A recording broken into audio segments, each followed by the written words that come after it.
이 사드 문제 가지고 미국과 중국 사이에서 줄타기 외교를 지금 하고 있습니다. 문재인 정부가. 근데 줄타기 외교의 끝은 결국은 추락입니다. 미국과 중국 사이에서 안보 문제를 가지고 성공적인 고개를 도저히 할 수 없습니다. 그것이 우리 대한민국이 처한 안보 현실입니다. 저는 사실 문재인 정부가 들어서서 여러 가지 잘하는 면이 많다고 봅니다. 적극적으로 박수를 보냅니다. 그런데 당초 외교 안보를 잘 풀어갈 수 있을까 이런 우려를 좀 했었습니다. 그런데 이게 이제 사실로 현실화되는 것 같아서 정말 걱정이 됩니다. 지난 박근혜 정부에서도 사실 안보 문제 가지고는 미국과 중국 사이에서 외줄타기 했던 게 사실입니다. 그래서 굉장히 우려되는 바가 커졌는데 이번 정부 들어서는 그것이 더 노골화되는 게 아닌가. 외교 안보는 지금 모호성 전략으로는 도저히 돌파해낼 수가 없습니다. 사드가 왜 필요한지를 국민에게 정확하게 확실하게 설명을 하고 이것을 오히려 배치를 가속화하는 것이 청와대의 입장이어야 되는 것입니다. 오히려 국방부가 늦춘다고 하더라도 지금 북한 김정은은 2017년 올해를 핵 완성의 해라고 이렇게 못 박아놓고 있습니다. 핵 질주를 하고 있는데 우리는 이 안보 문제를 절차 문제로 둔갑시키고 환경 문제로 둔갑시켜서 이거 원점에서 재검토하면은요 1년 반에서 2년 걸립니다. 결국 안보에 대해서 한반도 안보에 대해서 도대체 어떤 인식을 하고 있는지 그 안보 철학을 의심하지 않을 수가 없습니다. 굉장히 우려가 됩니다. 그리고 사드 배치 관련된 보고 누락만 해도 제가 이해하기에는 안보실하고 국방부하고 여러 차례 미팅이 있었습니다.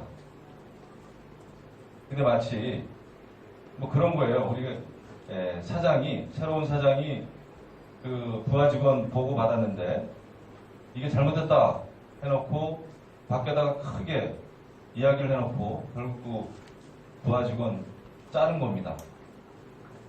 저는 이런 식이 돼서는 안 된다. 오히려 국방보다는 안보실이 더 위기입니다. 의사소통의 위기고 사드 배치는 3월 6일부터 4월 23일까지 우리 한국에 전개되는 것은 주지의 사실입니다. 근데 그것을 제대로 의사소통을 못한 청와대에 문제가 있다. 저는 그렇게 생각을 합니다. 그리고 지금 외교 안보 라인 중에서 안보 라인이 없습니다. 외교 라인은 조금 있는지 모르겠으나 국방부 장관 내정도 지금 거의 질의멸렬해가고 있는 것 같아요. 그러니까 한시가 급한 안보 문제를 이렇게 뭐 폐기물 처리장 시설 이런 거 만드는 일이 아니지 않습니까? 대한민국을 지키자고 지금 사드가 들어오는 판에 이것을 원래는 무기 체계 같은 경우에는 환경 영향 평가를 생략할 수도 있게 돼 있습니다. 현행법에. 그럼에도 불구하고 송주 군민이 우려를 하시니까 국방부가 약속을 한 겁니다. 다만 한미 간에 한반도 안보 상황을 감안해서 올해 안에 2017년 안에 사드 배치하는 것이 좋겠다 해서 한미 간에 협의를 한 것인데 그러면 뭡니까? 거기에 부합한 소규모 영향평가를 하게 되는 것입니다. 사드가 배치되는 그 10만 평방미터에 한해서 전체 공여구역에 대해서 하는 것도 아니에요. 이것도 청와대가 미군 공여구역 전체 면적하고 사드 배치 면적하고 좀 또 혼동을 하는 것 같아요. 사드 전개와 사드 배치 이것을 혼동하는 것처럼. 그래서 저는 안보 전문가가 없는 거 아닌가 이런 우려를 좀 합니다.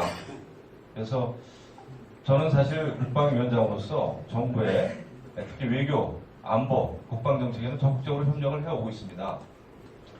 국방부의 대통령 업무 보고 때도 저 혼자 갔습니다. 자유한국당 국방위원들 한 명도 참석을 안 했습니다. 제가 뒷자리에 앉아서 그것을 참석을 했었습니다. 자리가 중요한 것이 아니라 제가 국방 안보 정책에 대해서는 열심히 지지해줘야 되는 게 저의 임무이기 때문에 다만 이렇게 외교 안보를 불안하게 해서는 대한민국 우리 국익에 도움이 되지 않는다라는 것을 분명하게 밝혀드립니다. 이상입니다. 이어서 정